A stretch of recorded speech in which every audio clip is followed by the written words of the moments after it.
Hello guys, back to you again for another idea of housing throughout recycling. And today what are we going to do? Today I'm going to show you how to create your own cutting board. And all this using recycled materials. Alright, let's take a look.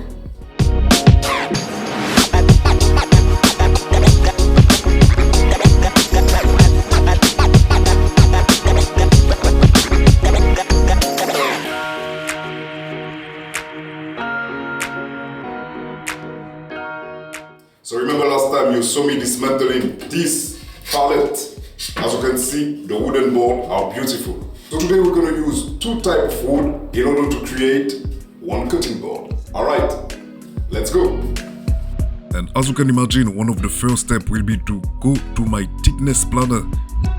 And with the thickness planner, I'm able to flatten the wood and to reduce the thickness as much as possible in order to reach the right thickness, of course.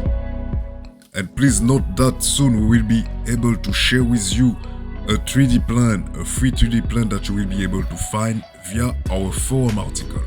So feel free to take a look via the forum. Then, when I'm good with the planner, I'm moving to my miter saw, and with the miter saw I will be able to cut on each side. So as you can see, I'm using here two wooden slats that I'm cutting, and at the end I will have 4 wooden boards. Then I will be also doing the same thing, repeating the same process with the other wood.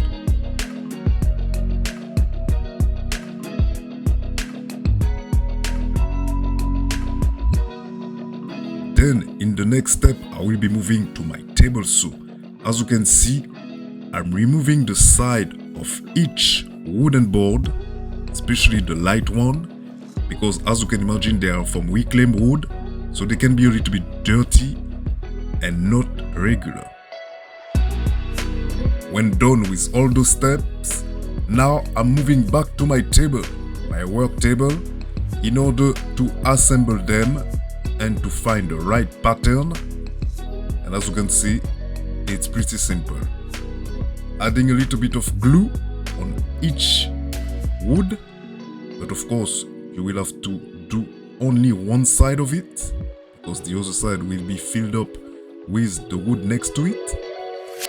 Then in order to keep them together, I will be using my clamps.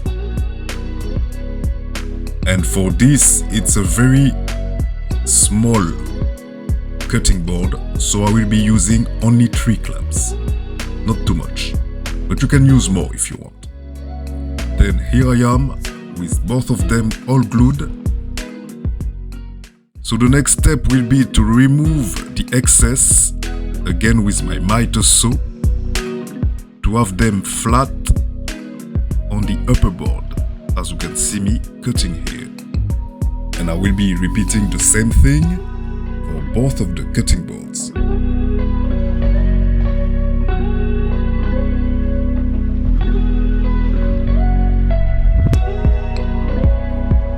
Then, in order to remove all the excess of glue still available on the wooden board, I'm passing them through again to my thickness planner. Please note that this step will also help you to reduce the sanding, because for this type of project you have to sand a lot. For this specific board, I've decided to round up a little bit each of the edges. As you can see, here I'm using my router and doing it for each of the side. Then when I'm done with the router, I will be moving back to my work table, and for this I will be using my flat bit, the flat bit that I've showed you earlier last week I think, in order to create 2 holes that will allow me to hang the cutting board in the kitchen.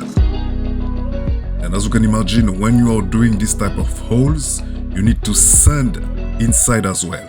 But before sanding, I've decided to round up also the inside of those holes in order to make the sanding even easier for me. And when done with all those steps, I can now move to the final step, one of the final steps actually, which is the sanding part.